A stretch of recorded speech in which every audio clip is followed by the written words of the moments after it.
Greetings, geeks! Welcome to, episode 416 of Geeks in Space. I'm Rob Commander Takamalda, and I am here today with a full palette of fine folk. I've got Nate Ostendorp. Hello. Rob Roseboom. Hey there. Jeff Bates. Hello. How's everybody doing? Everybody healthy? Wealthy and wise. Sweet. Relatively, I suppose. Yeah, I have no fresh complaints to give. Our tagline today is "No, we don't have a Patreon," thus asking the question that nobody has thus far asked. I want to support the show. How can I? No, we don't have one. There is literally no way to support us. We are unsupportable. We should Well, get in all fairness, several of us have jobs that they're indirectly supporting this. Yeah, we should get a P.O. box though, so people could send like cookies and letters. Mm-hmm. One of my favorite things is watching like the retro game channel YouTubers where they get random crap mailed to them and then they have to figure out what it is. I find tremendous satisfaction in that. Like, oh, If you get a P.O. box, Rob Malda, I will happily tell everyone I know about the P.O. box and encourage them to send you random things that you have to identify. Pieces of styrofoam slightly larger than the P.O. box. Sure. I'll do unboxing videos. Yeah. I actually have a question about P.O. boxes. What happens when they mail you something that doesn't fit in your box? You get a little note. Yeah. Oh, and so they store it in the back room? Yeah, they just hold it for you. You have to go wait in line. They don't like put it in a machine to make it the size that it needs to be to go in the P.O. box or anything like that. If Rob ran the post office, that's exactly what would happen. Right. My answer was going to be, will do none of the things that you want the answer to be, Rob. Like, they've addressed it to a P.O. box. They know, it's not a surprise. It would give me more opportunities to go see Todd, which would be pretty great. Is Todd still at the Dexter post office? He is still there, man. I gave him a pen. Todd is to the Dexter post office as the caretaker is to the overlord. Todd has always been at the Dexter post office, and Todd will always be. He's going on some decades of continuity. That's good. Todd is the Dexter post office. That dude's great. He mailed so many pens for me. I gave him a pen, and because he mails the pens for me for like less than the other people mail the pens for me. Of course he does. That's why you got to know the Todd. I know. Yeah. He would consistently hit on Adrian every time she went to the post office, despite the fact that he also knew me as well. To which I'm like, Todd, you scamp.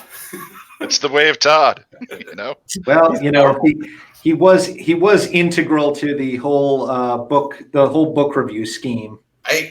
Again, I think that was just his job, actually. He just did his job. Nope. All right. I have a few things of some interest, but I have a couple of discussion topics. First off, did you see the Face ID compatible respirator masks? Yes. That's the creepiest thing I've ever seen.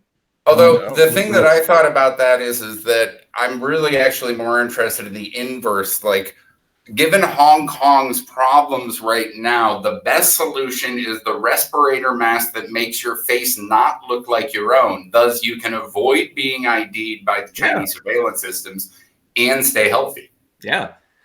I mean, that's exactly the product ideas right here. What I can't figure out is if these things if these work, why wouldn't you just print out other people's faces and just use them to unlock their devices? I mean, is that not a thing? Oh, I never thought of that. I don't understand. Nate says as he takes as many pictures as possible of all of us. Hold on, Jeff, you're not quite square with the camera yet. See, people are always like, why do you move around so much? It's so that people can't get an accurate picture of me. I think this would be a much more compelling show if everyone was using IR cameras. Just a thought. Well, the facial recognition on my iPhone is so bad that you wouldn't need it. You just have to pretty much if you flash anything hairy in front of the camera, it unlocks. So basically, your identification is a beard. Yeah, exactly. I'm glad that my children have thus far not figured out that like just putting a thumb on their iPads while mom and dad is sleeping, that would probably work. But I'm also concerned that the one child that has a PIN code, we've told him on many occasions that his PIN code is Jenny's phone number, but he doesn't know what Jenny's phone number is. So someday maybe he'll figure out how to watch Geeks in Space, in which case he would know that his pin to his iPad is like the joke that everybody knows except him. I think perhaps you could qualify that by saying everyone above, say, the median age of 34 gets that. Yeah, I'm gonna have to change my PIN code now. Yep. Well, one person in this channel has a teenage daughter who knew the reference. So that's because I raised her well. Thank you. Fair enough. I also had on the list Super Mario Brothers 2. There's a TASBot run, which is, I mean, Super Mario 2 for me was one of the games that I really struggled with as a kid. Like my brother and I threw ourselves at that final boss like 1,000 times, and just to watch the TASBot. You beat it in like 1.7 seconds. No, this one actually does a full playthrough. No, I mean, but the boss fights. Yeah, like he basically like throws a mushroom block and then throws an enemy at every boss, and they just die. Yeah, they die so fast. The thing that was really fun about that video is that it actually has a crowd watching, and they're doing commentary through the playthrough, telling you what the exploit is that he's doing. Oh, I can do this because of this, and some of it is impossible. Like TASBot's runs, one of the things that the software emulators can do is press up and down at the same time, which obviously you can't do with a real Nintendo. Gotcha. So that allows him to climb ladders faster, apparently. But there's all these crazy things like if you kill a mob and then clip the bottom pixel of the dead mob as it falls, and you hit at the same moment that the dying falling mob hits a ground, you fall through the ground. So you can use that trick to skip large chunks of levels. You just kill a monster and then fall through the ground. It's really neat to watch. But my main retro gaming thing that I wanted to discuss, and I actually have a question mostly for you, Jeffrey Bates, so I'm glad you're here. I got my Roland MT-32 emulator finally working on my Raspberry Pi. And it was only because yesterday I beat Space Quest 3 start to finish. I wanted to do that for a while, and I finally did this. And I did it with the Sound Blaster card emulator, which I would like to note that the first time that I ever played any Sierra game with a sound card was because Brian Boardman biked over to my house with his Sound Blaster in his backpack, because he had an EGA card and I had a VGA card, and we agreed that biking with a sound card was better than biking with a 14-inch CRT. That is makes sense. Yep. So anyway, now I want to go back and play a couple of these other games. I never have beat Day of the Tentacle, and now that I've got an MT-32, it'll be way fun to do that. And I'm looking forward to that tremendously. But my next kind of projects on the list is to go back through a couple of systems that I never really spent a lot of time with. And Mr. Jeffrey Bates, you were a Mac person. Oh, yeah. I want you to give me an assignment. I don't really care what it is, but in the 80s Mac area, like I don't care if it's a game or an application or something representative. My uncle had a Mac Classic, and so I played with one a little bit, but I really never dug deep. And I don't know if I should play like I'm not sure I can even name a Mac Classic game. Right. Dark Castle is one that is a black and white side game that I think you would probably enjoy. Ancient Art of War at Sea. That one also, those were also for PC. Yeah, those I think had PC ports as well. I played them on the Mac.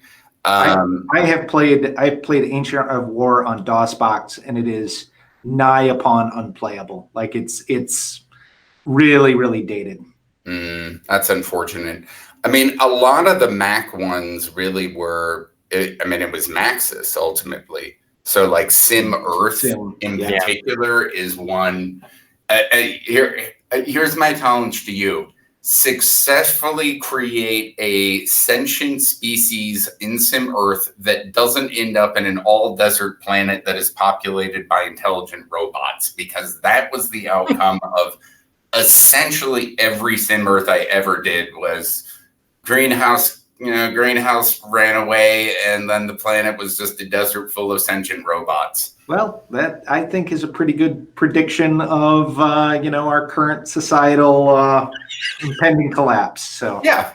Oh, you saw Parasite this weekend. yes, I did.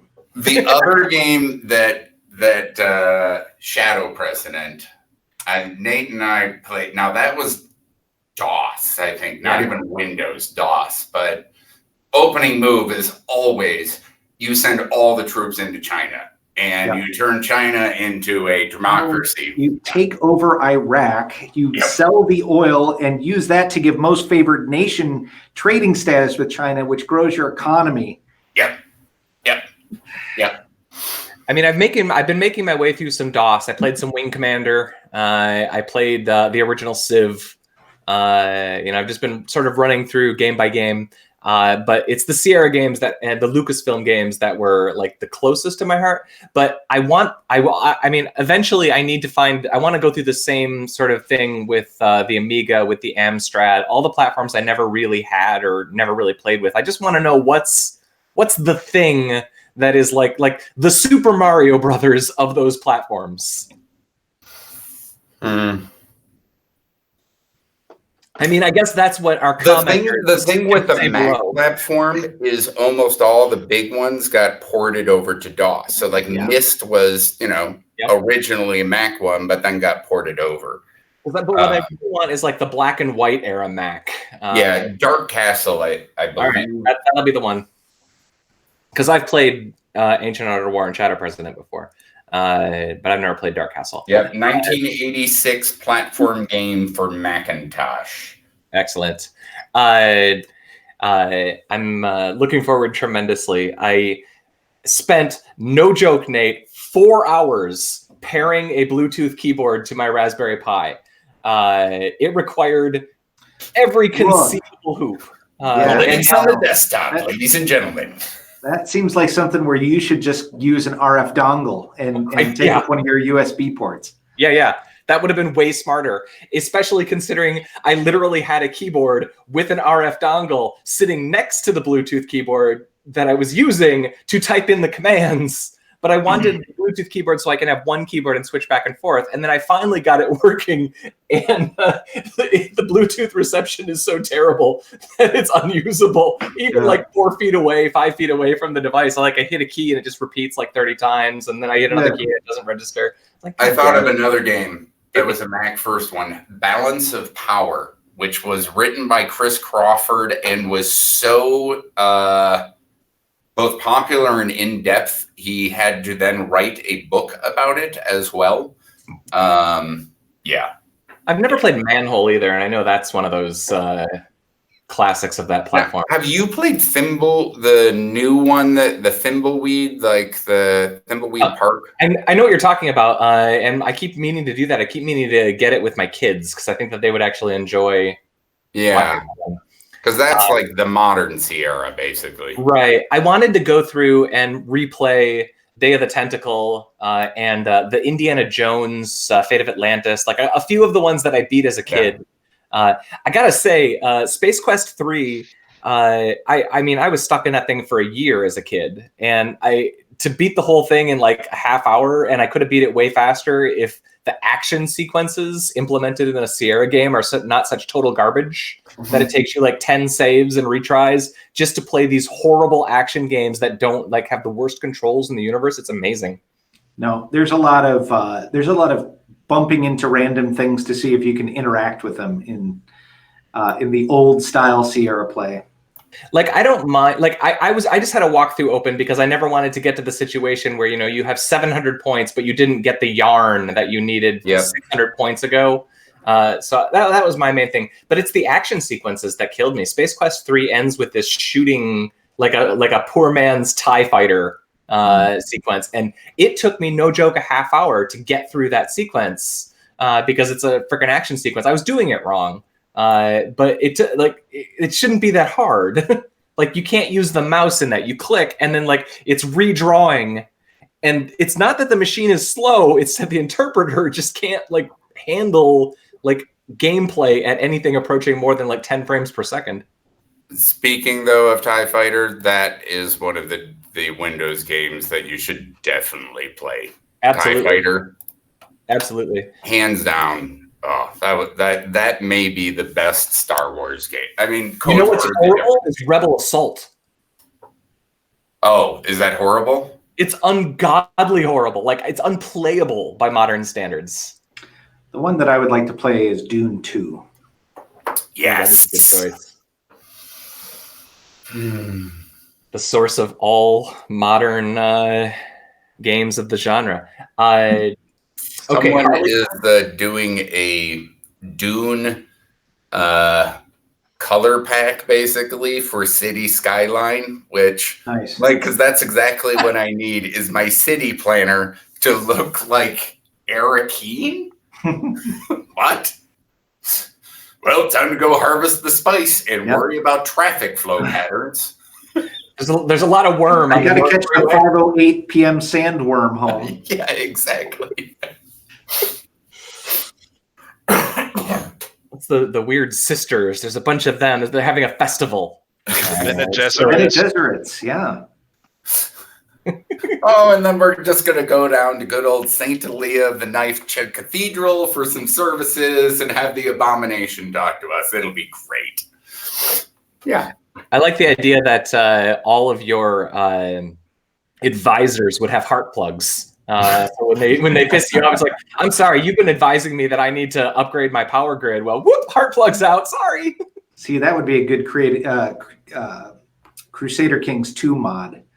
Is the Baron Harkonnen version of that game. There is a incredibly huge mod set that has been done for basically it's a Game of Thrones in Crusader Kings 2 that is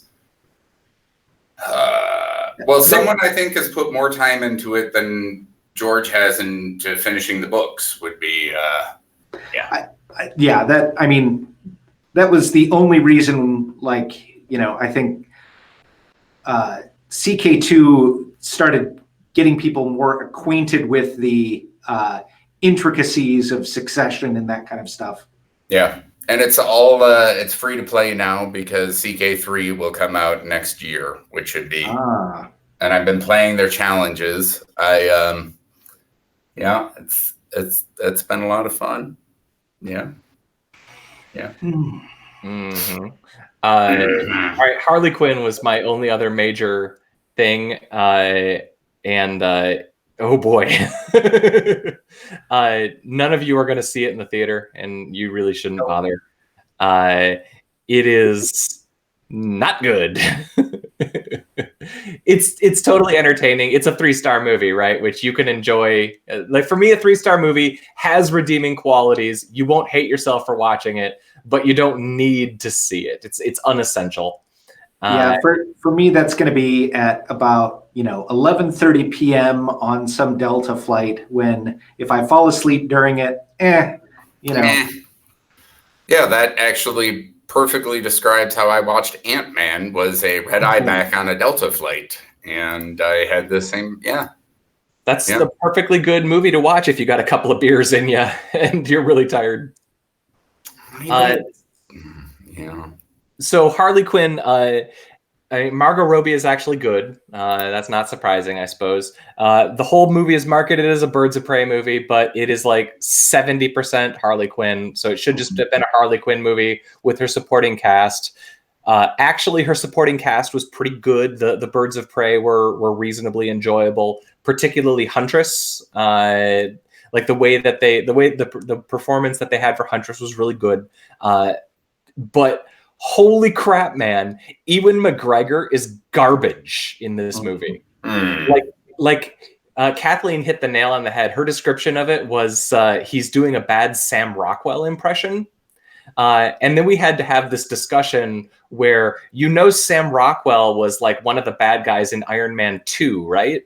And she totally didn't remember that basically, if you watch Ewan McGregor in this movie, he's just doing a crappy Sam Rockwell impression from Iron Man 2. So he's pretending to be the head of Hammer Industries? Yes. But like the way that he moves and just talks, his speech cadences, I mean, it's like an impression. And it's what character is he supposed to be? Black Mask. Oh, okay. Which, I mean, I have no lore attached to that character, really. So he didn't, like, the way they handled his character was fine, but his performance was just, like, he needed to go one step further either direction. He needed to be way more evil or way more silly. And it was hard because the movie itself is very silly. You've got huge action sequences where Harley Quinn is shooting bullets, like beanbag bullets, I guess, at people full of glitter. It's very gory, but it's lighthearted and in style.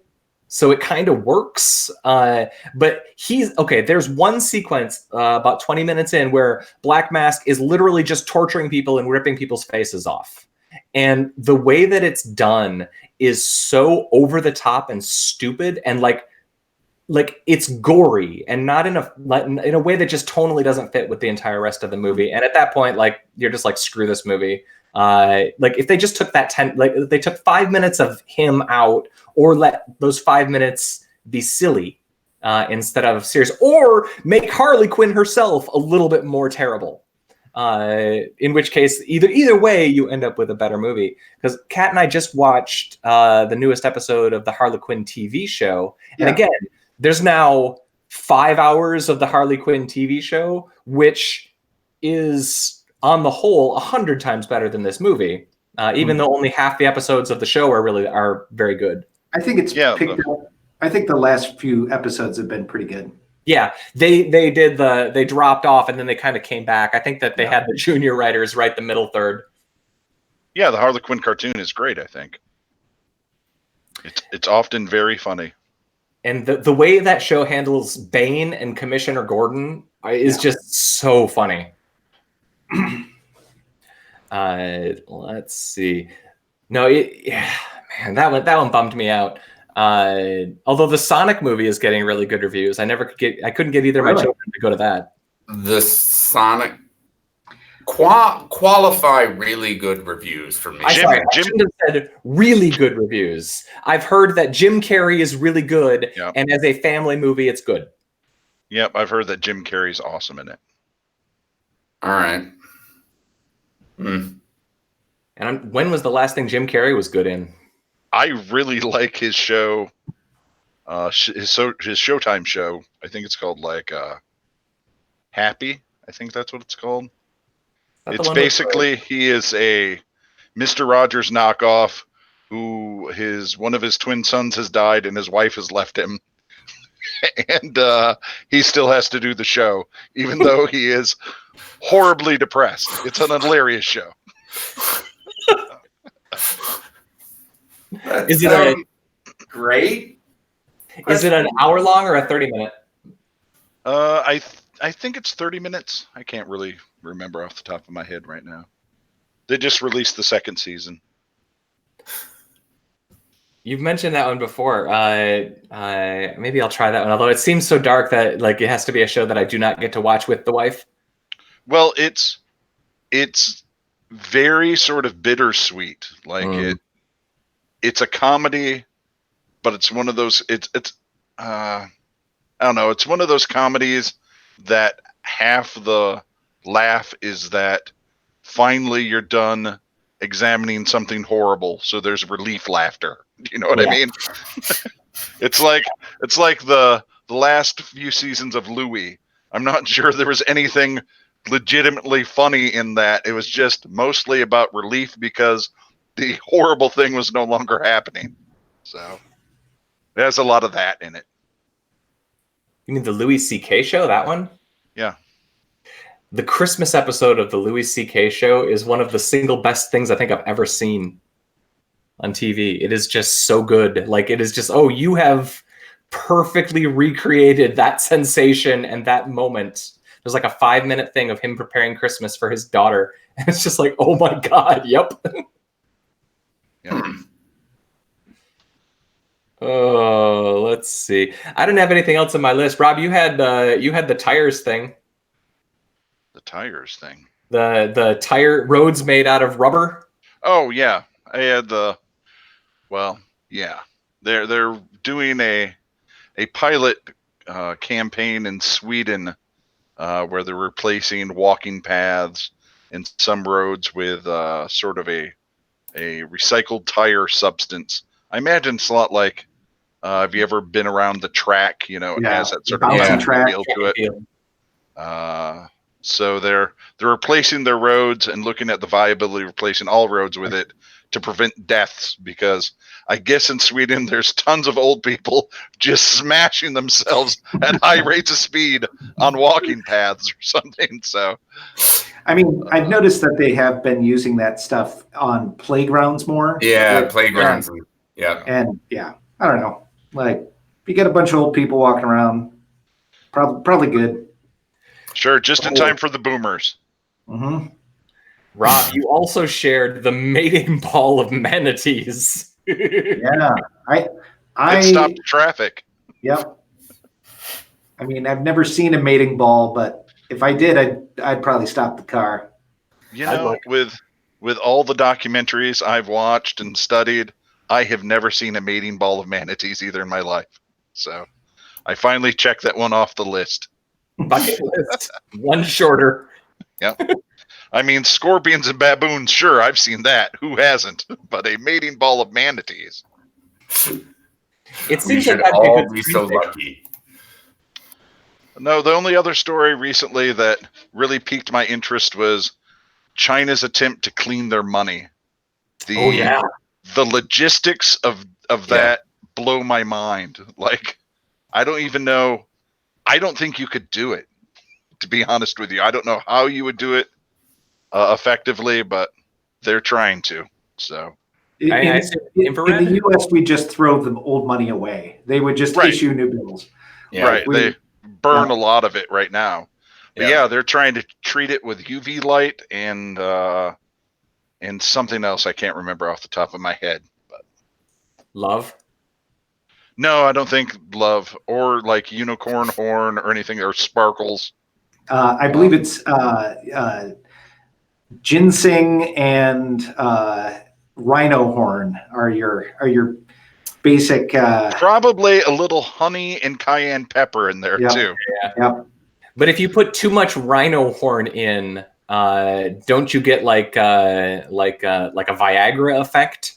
Yeah, on the money. On the money? You don't want that. No. I got paid. Oh no. Oh no. Oh no.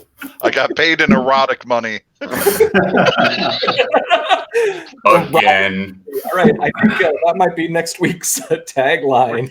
I got paid in erotic money. We're gonna have to keep it in the freezer until it calms down. You think I'm gonna give this stuff to the dancers? No way. I'm keeping this for me. Yeah. Yeah, I just don't know how you would do that without mandatory like turn-ins of money and then handing out of new money. I mean, But then that new money is just going to get filthy and full of coronavirus too. So Right. maybe just get rid of money. Wait, but then the unbanked are in trouble. I feel like I would read an How are they in trouble if we got rid of money? I mean, on a day-to-day basis, how much of your money do you actually touch? You know what I mean? The vast majority of your money is sent electronically someplace, put electronically someplace. You don't really handle money that much. So it wouldn't be I need to pay the babysitter, and I go to the ATM to get cash to pay the babysitter, and that is quite literally the only use of cash in my life. right. Well, folks, we are now at 29 minutes, and I have some homework. I got to go figure out how to get Dark Castle and a Mac emulator working on my Raspberry. Get Balance of Power too. Balance of Power. I think Dark Castle never got ported to PC. Balance of Power did get ported. I'm pretty sure I played that. Yeah, I might have tried to get you to play it. at that midpoint in your life, it wasn't your style of game. Maybe it is now. I did see Witcher 3 will have the PC and Switch versions will have cross-platform save. I was like, that's a good idea. Civ 4 has that, and like I did try it out once, but I couldn't get into Civ 4 on the Switch because playing on a screen this big is the opposite of what I want. Yeah. yeah. That is not. We can talk about monitors, Nate. Then I can figure that out. But we've hit the 30-minute and 32-second mark. So let's say goodbye. I'm going to put up the goodbye slide and thank Rob Roseboom. Okay, nice talk to you. See you. Bye. Nate Ostendorf. See you guys. Jeffrey Bates. Good to be here. This has been episode. You should just use that noise to say goodbye from now on. I have found that we lack audio cues. We need to get the DJ soundboard so that we can have one of you like. You literally just said you got the Roland MT-32 working. I think the lack of soundboard is your fault. All right, you're probably right. I'm gonna work on my signature sound this afternoon. It's done. You're gonna consult with Brian Eno. Yep. Just you wait till Thursday. That's right. All right, folks. Episode 416 of Geeks in Space is out. Rob Commander Taco Malda was talking. Goodbye.